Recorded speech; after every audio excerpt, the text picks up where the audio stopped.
Hello, Pistons fans. David Mayo from MLive here outside the Washington Wizards locker room at Verizon Center, where tonight the Detroit Pistons were 124-81 losers to the Washington Wizards, a 43-point loss in the 67th game of the season in the middle of a playoff run. This is a time capsule game, and by that I mean you put it in a time capsule and you blow up the time capsule. It was equaled the fifth worst loss in the history of the Pistons franchise, including their years in Fort Wayne.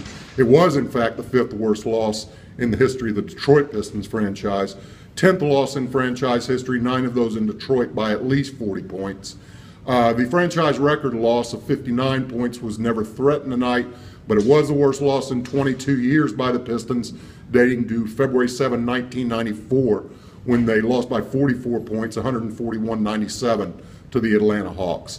Reggie Jackson questioned after the game what the identity of the Pistons is. That identity apparently is to guard no one. After the first quarter, they faced their largest deficit of the season after one quarter. Same after the second quarter, same after the third quarter, and the same at the end of the game when they lost by 43.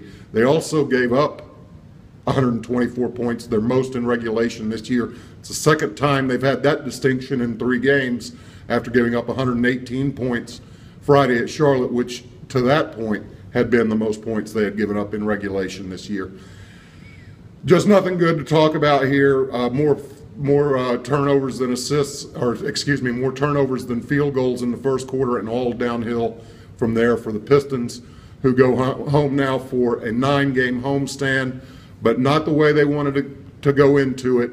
With this kind of loss tonight, dumps them to 9th in the East, percentage points behind Chicago. But they do have the promise of that 9-game homestand ahead, and that's what you hang your hat on at this point if you're the Pistons. And I will rejoin you when that begins Wednesday against the Atlanta Hawks from the Palace of Auburn Hills.